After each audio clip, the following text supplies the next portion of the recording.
Welcome back into the Pick and Roll NBA podcast with Jet and Sap, presented by Full Press Coverage. Since we've been doing the show, we've talked a lot about Michael Jordan versus LeBron James and who's had the better career and how they stack up. And that really intensified this year as LeBron passed the scoring record all time. But what we haven't really talked about when it comes to Michael Jordan very much is his off the court career, since he's been an owner of the first it was the Charlotte Bobcats and now it's the Charlotte Hornets. They have not been particularly good, and a lot of that has fallen on Michael Jordan's work, I think, as their owner, de facto GM at times. But it looks like that part of his life is coming to an end, Sap. As the reports coming out yesterday from Adrian Wojnarowski of ESPN that Jordan's looking to sell his majority stake in the team. He bought the team for $180 million when he purchased the majority stake. He's going to make a whole lot more than that, Sap. So I think twofold question for you. How do you look back at the Michael Jordan ownership tenure? And is this the last we've heard of Michael Jordan in terms of his involvement in the NBA in sort of like a ownership GM capacity? Total success when it comes to the financial aspect of it. Like you said, Jed, $180 million back in 2010 gave him 65% ownership of the team. He now owns 97% ownership of the team, which is now valued at $3.1 billion. Just recently, Phoenix was sold to Matt Ishibia for $4 billion. I would think Charlotte goes for about $3 billion. Not as big a market as Phoenix, not as successful a franchise, but $3 billion on a $180 million investment is phenomenal in a 13-year period. And during that time, the Charlotte Hornets have been one of the worst franchises in basketball in terms of wins and losses. I know we're going to talk about the Sacramento Kings a little bit later in the podcast. The Charlotte hasn't been much better during that period of time. They've made the playoffs a couple times, but not really successful on the court. But off the court, look at what Jordan's been able to add to his portfolio. So now he sells that. He's going to cash out. Let's say he nets $3 billion. And I'm not an accountant. There's tax ramifications and all of that. What exactly does he do? I've got a couple ideas, and maybe I'll get a hold of MJ and give him a couple of my suggestions. Yeah, just DM him, Sap. I will. I'm sure he'll like that, and then he'll look and see that I think LeBron's the greatest player ever, and he'll be like angry with me and never want to talk to me. He'll send a hitman.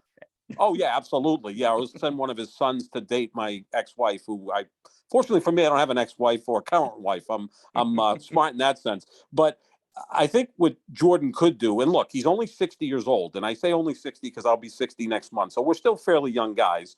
Yeah. What is he going to do with all of this money? And again, he makes $175 million a year just from Nike and whatever other investments he has. He's fine financially. One area he could go into is the Washington Commanders are for sale. Reports are that Daniel Snyder, the owner of that team, is cleared out of his office. So that's eminent that team is going to be for sale, probably in the $5.5 to $6 billion range. Now, Jeff Bezos, the owner of Amazon, is the leading candidate to buy that team. But Schneider doesn't want to sell it to Bezos because Bezos owns the Washington Post. They had 7 or 8 reporters working full time, digging up dirt on Daniel Snyder. So maybe he just will lock him out and go somewhere else. Other potential owners of the Commanders could be the Fenway Sports Group, led by John Henry, which LeBron James is involved in. He has 2% ownership of the Fenway Sports Group. So maybe Jordan gets competitive and wants to get the Commanders instead of Fenway Sports Group with LeBron James as part of that, maybe winning a bid for the Washington Commanders. If he wants to, maybe stays in the NBA. The Portland Trailblazers, I guess, would be for sale at some point, right? Because the sister of it's in a trust Paul right Allen, now, basically. Yeah, Paul Allen's sister, Paul Allen, who passed away. His sister now pretty much runs it. I would assume that they could sell for, say, $3.5 billion. The proximity to Nike would be appealing to Michael Jordan. Or I still think that this would be the sexiest and juiciest narrative would be, we know that at some point expansion is going to take place probably in Seattle and in Las Vegas. Could you picture Michael Jordan owning a team in Las Vegas? Michael Jordan Vegas would be an incredible narrative. We know Michael Jordan likes gambling, to say the least. I think he would just take up residency in the casino. Remember during the pandemic when, they were going to be staying in a casino and playing golf. I'm like, Jordan wants to come back and play because those are the two things he likes doing: gambling and playing golf. Like Yeah. the bubble would not impact him at all. As long as there's a bar there too that he can, have his scotch or whatever, he'd be all in. So, and again, one of the people rumored to potentially buying the expansion franchise in Vegas, LeBron James. Now he can't do that if he's still playing in the league, but that's a few years away. Imagine if LeBron's the front man or majority stakeholder of a group trying to buy the Las Vegas expansion franchise, and there's Jordan competing with him. Well, that kind of whets the appetite of his competitive nature, and now you've got LeBron and Jordan finally squaring off, but for ownership of maybe the Washington Commanders in the NFL or the Las Vegas franchise in the NBA. Yeah. So, I mean, listen, we know how financially successful Michael Jordan has been. We're not even talking about the money he made during his career, the money he's made since he's been retired. Which wasn't a lot yet. I mean, I'm not saying, we'd be comfortable with that. He didn't make mega bucks till the final 3 years he was in Chicago. Like right. Before It that, was more the endorsements, I think, were the what endorsements was right. huge when he was playing. And the but Nike yeah, the deal, contract which, again, wasn't astronomical. No. It was $30 million a year the last 3 years, which today looks like obviously a bargain. I used to say back then the league should just pay him. He meant so much to the league. Every team should just kick in $1 million to pay Michael Jordan. That's how important he was. But yeah, the endorsements were huge, whatever investments he had. But it's been the Nike deal, which nets him $175 to $200 million a year now, which just is cha-ching, cha-ching, cha-ching. It's a cash register. And again, if he sells this franchise, he's going to net somewhere close to $3 billion. Right. So he has the Nike deal. He's got a deal with Haynes as well. I believe that's, been paying him out for a long time too. So like he's been very, very financially successful. Everybody knows that. So, he's now cashing out. It does seem like for a lot of these owners, now is the time to cash out because these franchises have all-time value in terms of what people will pay for it. I don't know that if it could be, it's a bubble right now. Maybe they keep going up. I'm not sure. But for Jordan, the point I'm bringing up, Sap, is he already has so much money. And so now, like, I guess, rich people, they like to just get richer. So it's not like he's going to say, oh, I have enough money. I don't want to turn it down. But I feel like he's going to want something to do something, so okay, the Charlotte thing hasn't worked out in terms of success on the court, but like at least it's given him, a hobby or something to do. Like you said, he likes gambling, he likes golf, he likes his cigars and the scotch and stuff like that. But I have a hard time seeing Michael Jordan just like sitting in a bar or sitting at his house smoking a cigar and then staring at his bank account with $3 billion in it, and that's the end of it. I feel like he's gonna want to get involved with, again, some sort of project. Maybe it is the NFL. Maybe it isn't. Maybe it's an expansion team.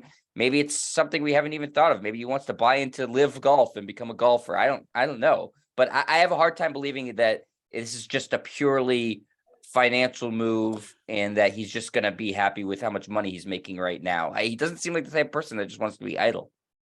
No, and I've always felt that there's certain athletes, and I call them sociopaths, and I mean it in a complimentary way. Michael Jordan, Kobe Bryant, Tom Brady, Barry Bonds, and Tiger Woods. Those are the 5 guys that come to mind. They were so competitive, so driven. What do they do once they retire? Like, I worry about Tom Brady. I think he still wants to play football, but probably figures he shouldn't come back. Like, what exactly is his outlet going forward? I mean, he's posting pictures on Instagram of a 2-month-old kitten that he bought for his daughter. Like, I worry about what he's going to do.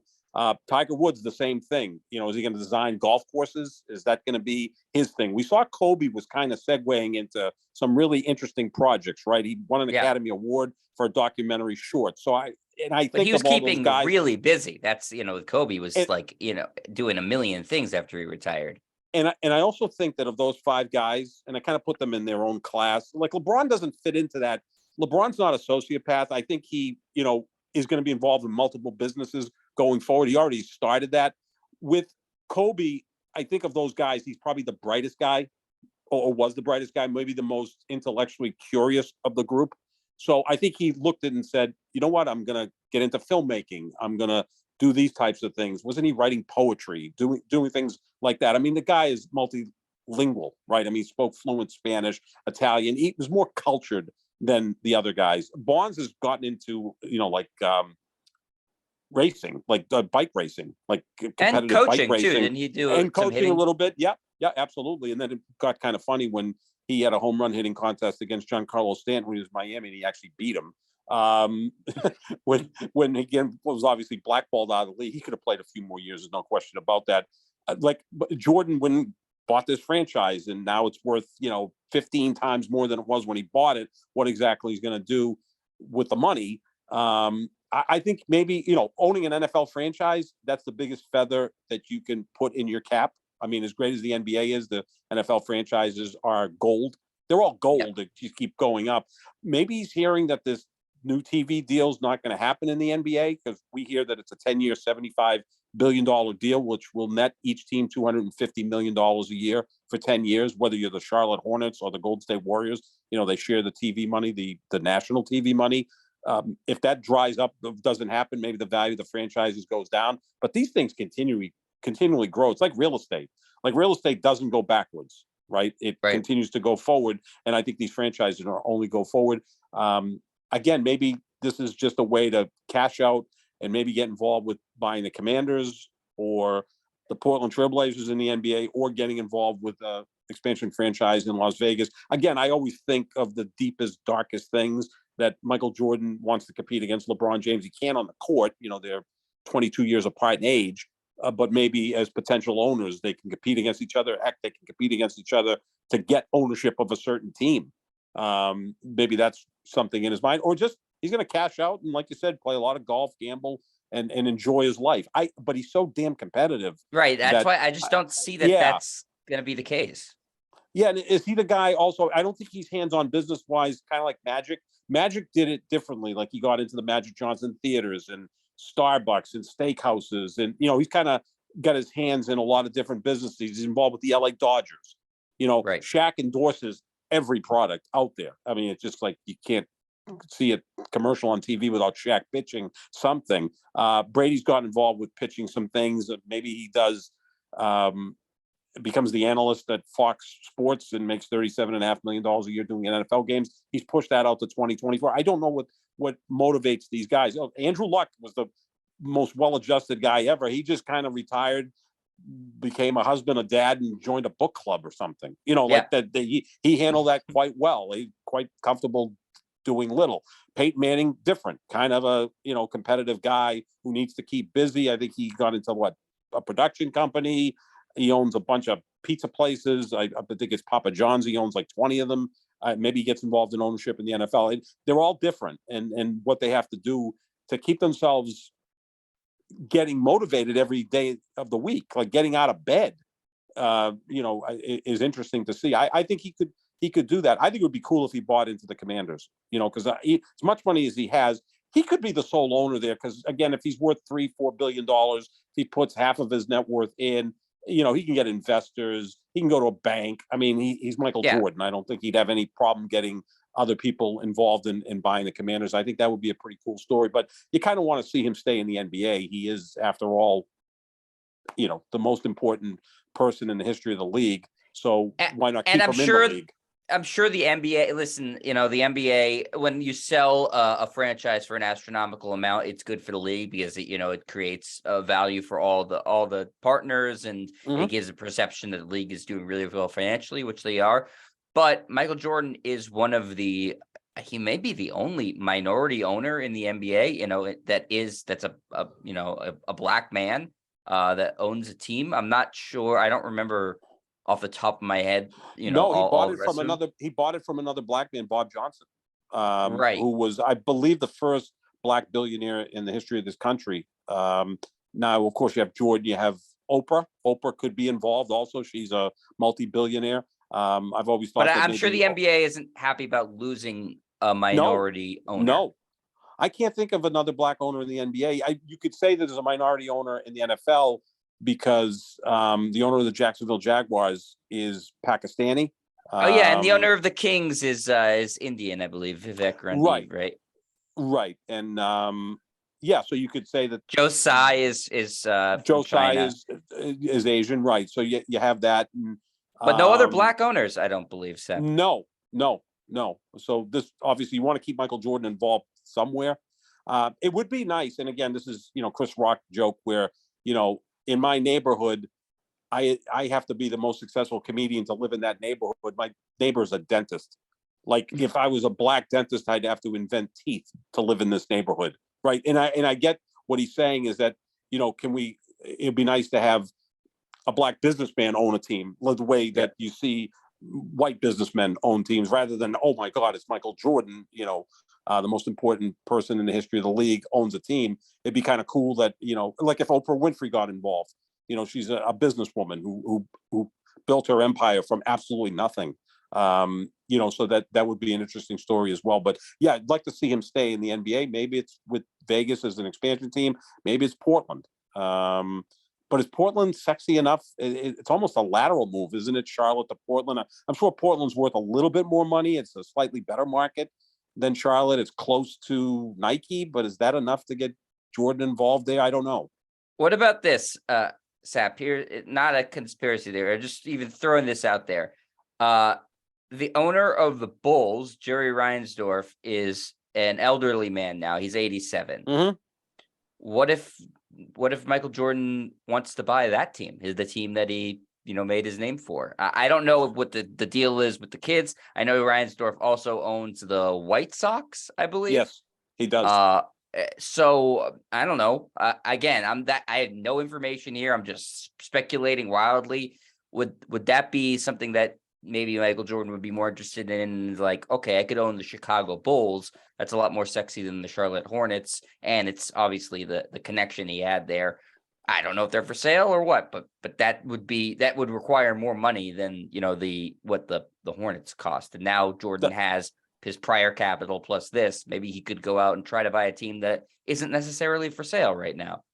Right. I think that's a great point. That makes so much sense. And again, I keep bringing up Oprah Winfrey. She's from Chicago. Not from Chicago, but she made her fortune in Chicago. Maybe they team up together and buy the Bulls if Reinsdorf's ready to move on. Again, you always have to weigh in.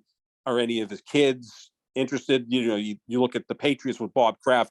When Bob decides to let go of the leadership of the New England Patriots, and let's hope he lives forever, Jonathan Kraft will take over. That succession is in place.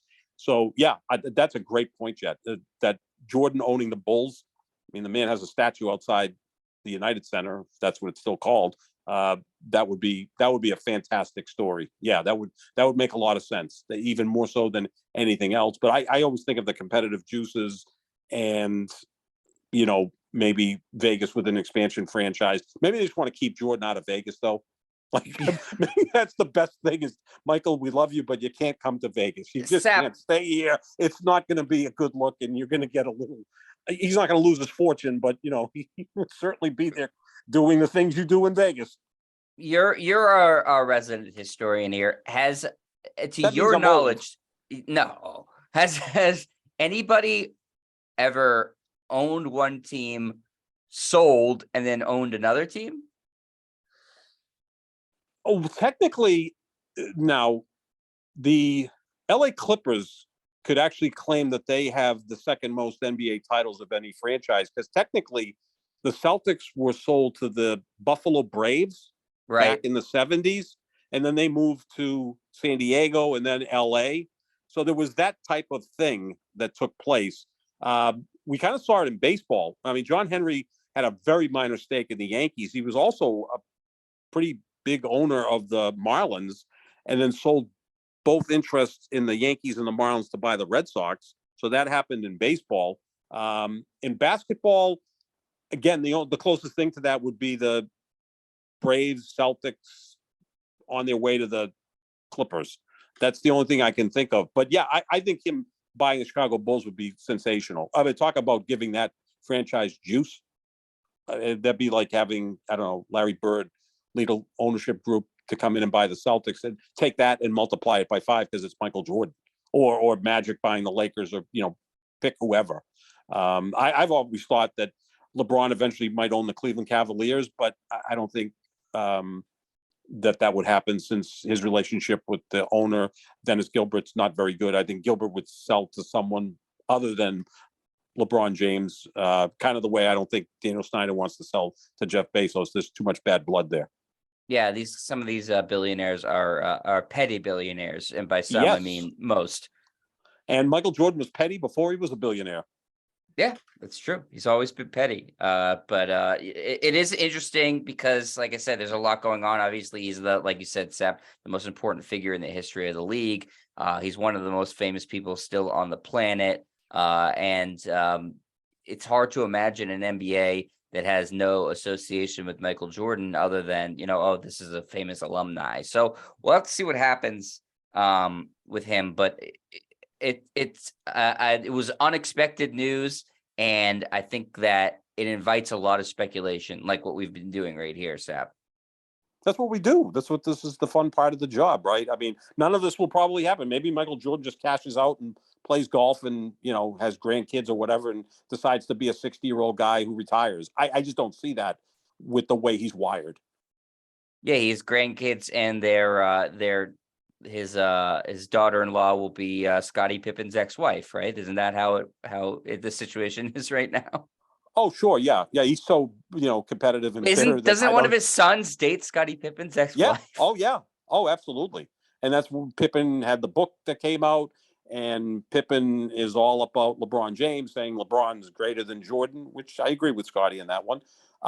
Yeah, I mean, there's been some falling out. Look, Jordan's a guy, I don't know what relationships he has with any ex teammates. Like, he's just different than everyone, and that kind of explains his greatness. Like, he led in a different style. He would punch his teammate. He would curse his teammate. He just did it differently, put fear into them. It was different than, say, the Magic Johnson or LeBron James style of leadership, which is more inclusive. Just different. And look, all those styles work. They're just depending on what the individual thinks is going to work, and that's just the way Jordan is put together. Yeah. Talking about the Chicago Bulls, Sap, we got some sad news coming out of their organization today that Lonzo Ball is going to have to undergo a third knee surgery, and it looks like he may likely miss the entirety of next season after having missed this whole season and a big portion of last season. And it seems like his career is really, unfortunately, winding down and maybe over. He's never been a particularly durable player, but this is something else. It just seems like he's got hit by that chronic knee thing that sometimes has derailed players' career. Brandon Roy comes to mind. Greg Oden comes to mind. And it's unfortunate because it seemed like after all the hype and he struggled a little bit his first couple of years, he had finally started to put it together in his couple of years in New Orleans and then his first year in Chicago. And now a promising player who, again, like I said, came into the league with a ton of hype because of his dad, and now his brother's playing really well in the league. And it looks like his career is very likely over, Sap. Yeah, I mean, it's so sad because until he got injured a year ago, the Bulls were right in contention in the Eastern Conference, right? Because you had Zach LaVine, DeMar DeRozan, and Lonzo Ball. I mean, that was a good three-man team. He's an outstanding defender, passer, did a lot of nice things for them. Then the knee flared up, the surgery, another surgery, missing all of this year. Now a third surgery on the horizon and missing next year. You would think that this day and age with medicine and medical advances being so much better that this wouldn't happen, but occasionally it flares up. Some organizations just aren't as good as other ones at this stuff, right? Like we always hear the Phoenix Suns are the model franchise in the NBA Yeah. when it comes to the training staff. Maybe the Bulls just aren't really good at it. I don't think the Celtics are particularly good at it. We always hear No. that their players are coming back sooner than they actually come back. They share a building with the Boston Bruins, who it seems like their players always come back sooner than expected. I mean, Brad And, Marchand, are in the city with the greatest hospitals in the world, but, that's neither right. here nor there. Yeah, they kind of mess it up. I mean, yeah, I mean, in the offseason, we heard that Brad Marchand and Charlie McAvoy were going to be back in December or January. They showed up a month earlier and then both played at a very high level. Greg, Rob Williams III, it's just constantly out, and he was supposed to come back in 7 to 10 days. And 2 weeks later, they're like, well, maybe another 7 to 10 days. And I get, you're talking about basketball players that are enormous. And it's a lot that goes into their rehab. But yeah, no, it's a sad story because I think he's a likable player. I mean, he came into the league with the Lakers, so much fanfare. I mean, he was going to be better than Magic Johnson, according to his father. He was going to be better Yeah. than Steph Curry, according to his father. And he kind of just, he plugged away with it, right? Because he's different than his dad for sure. It didn't work out in LA. No, it just didn't. Yeah. There's too much much pressure. expectation Yeah. on him. Yeah, too much. Exactly. And then LeBron shows up, and then he gets traded as part of the deal to bring in Anthony Davis. And, he was really kind of cultivating a nice niche. His career in Chicago, they were doing outstanding things. And then this happens. Let's hope they rehab him and he comes back and can be healthy the following season, because he's still fairly young. I mean, he was in the same draft as Jason Tatum. 25 years old. So get this right, at 26, 27, maybe he can have a 5-6 year career. But when you brought up Brandon Roy, that was the first player I thought of. I mean, Odin, you kind of saw that when he came out of college, that he just appeared older than he was. His body looked older. And again, when you're dealing with a big man, it's very risky. But Brandon Roy was on his way to being a superstar, and then he wasn't. So let's hope that Lonzo Ball doesn't go the way of Brandon Roy and has a second act in his career and gives us 5 good years and is a productive player. Yeah. I think too, especially people were excited to see, in the Eastern Conference, him versus his brother for a long period of time. They played the same position. They play each other 4 times a year. And we haven't really gotten to see that at all. I don't even know if they ended up playing a game against each other. Because Lonzo's been so injured, but yeah, it's sad, and the Bulls obviously were counting on him to be a big part of their franchise going forward, and by the time, if he's able to get back, it'll be about 2.5-3 years from the last time he stepped on a court to the next time he's able to step on a court, which is a long gap to have to go, Sap. Well, we've seen Klay Thompson, who had a nearly 2-year stretch of not playing. When he finally came back, it took him a while, but now Klay Thompson looks like Klay Thompson.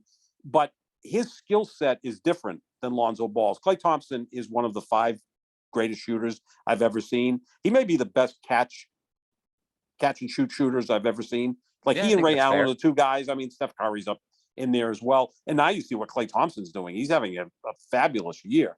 So it takes time to come back from that type of injury. Klay Thompson's older than Lonzo Ball, but the skill set's different. Yeah, all we can do is hope that things work out, because I thought the Bulls at midpoint of last season looked like a title contender with those 3 guys, and they had some other nice pieces, and now they're a team that's going to barely make it into the play-in, if that. That's their ceiling at this point. It's kind of sad, because you want to see the Bulls viable. It's a great sports city. It's a great franchise. Their licensing still sells through the roof.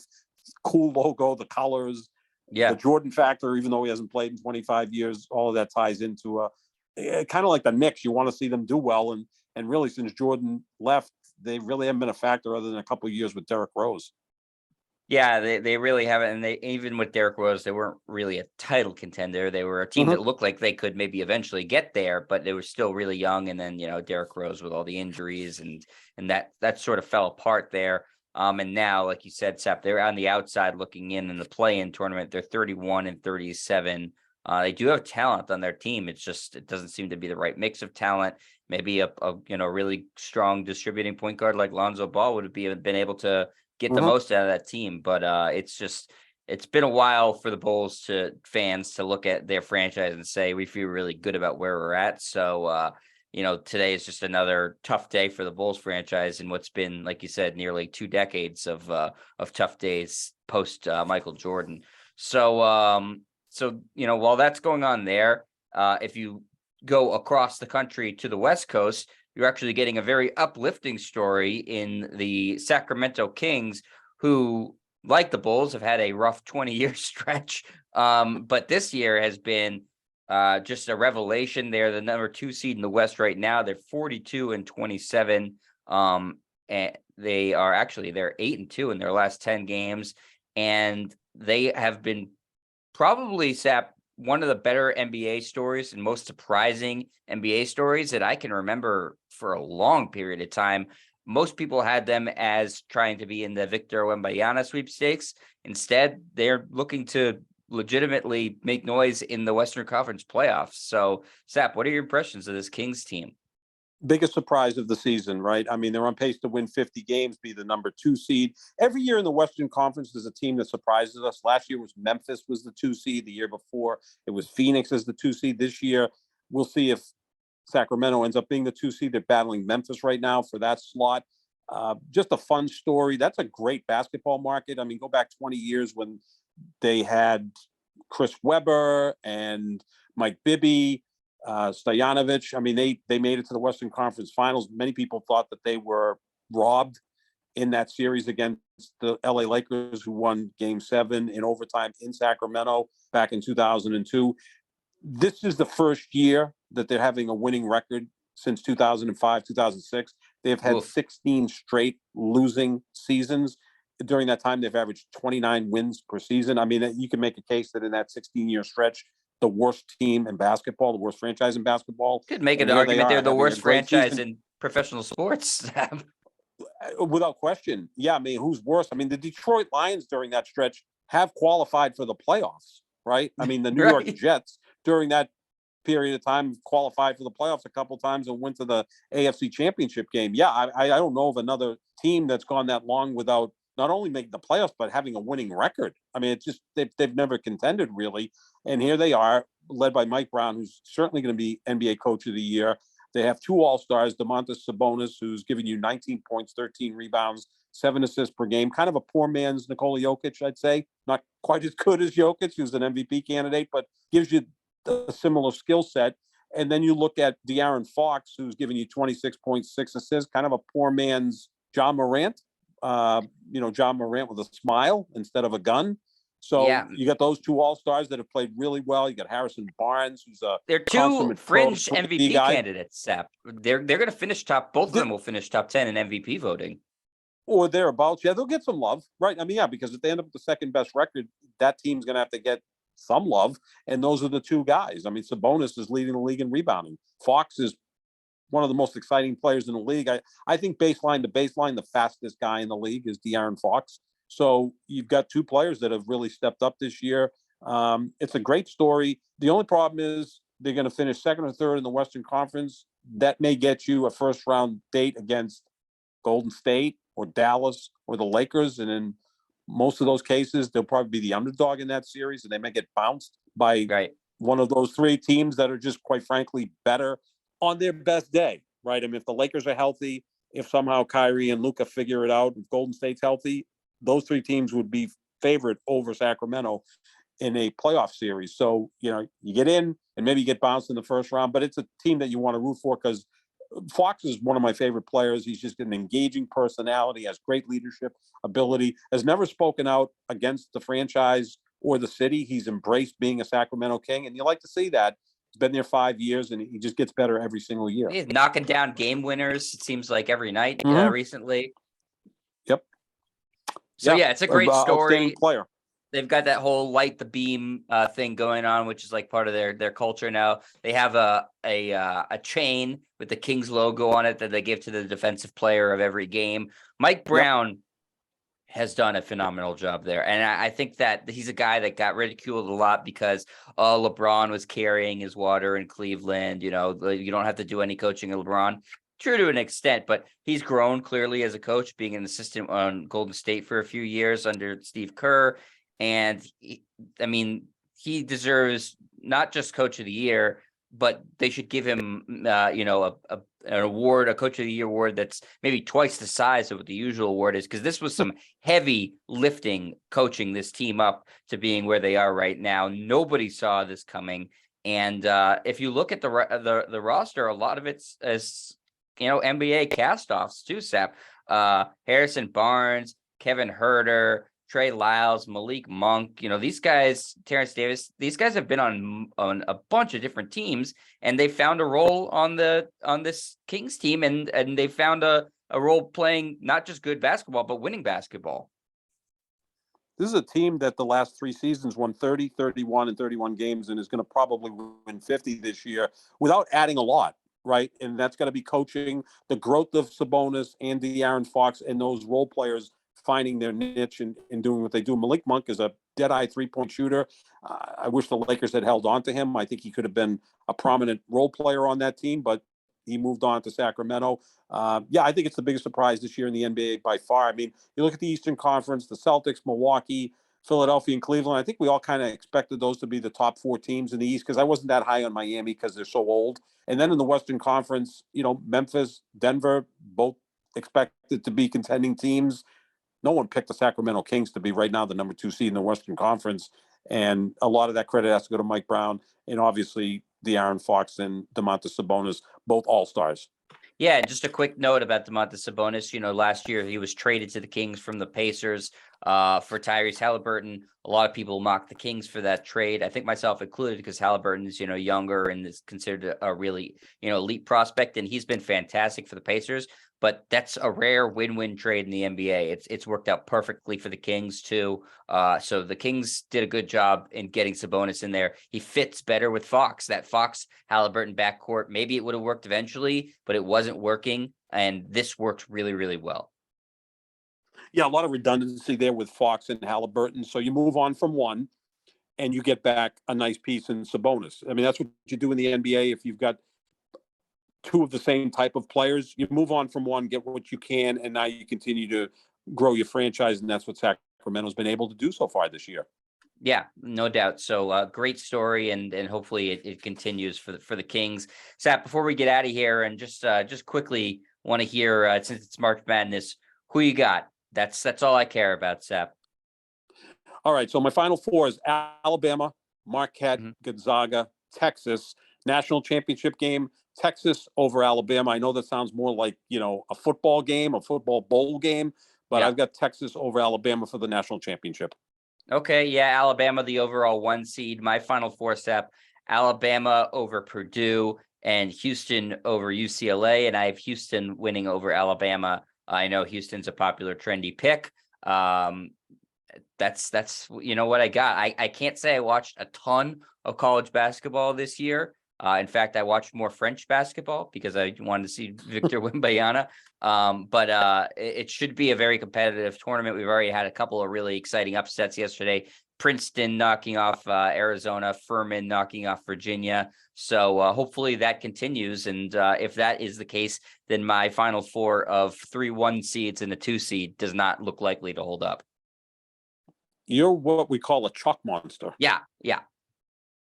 Sap, a 1 seed has won, I think, 13 years in a row or something along those lines. Yeah, I mean, you see these Cinderella stories, right? But then when they get to the Elite Eight, or if they make it to the Final Four, then the cream rises and the talent wins out. It's just difficult to really figure out college basketball because the top 2 picks in next year's draft are not playing college basketball, right? Scoot Henderson and Victor Wembanyama. And, you have so many one and dones. You've got a lot of transfers. The basketball isn't that aesthetically pleasing, but it is competitive. The players play their hearts out. And sometimes 2 less than inspiring teams can put out a pretty decent product. And that's what you see a lot in college basketball. Yeah, without a doubt. The NBA is like ballet, and college basketball is like, I don't know, what's a lesser form of dance, Sap? Tractor pull. Okay, there you go. So that's the Macarena or the Macarena. I like it. Dancing. Yeah. Or Elaine Bennis dancing on Seinfeld. Yeah, exactly. Perfect. Great analogy, Sap. Elaine Bennis dancing.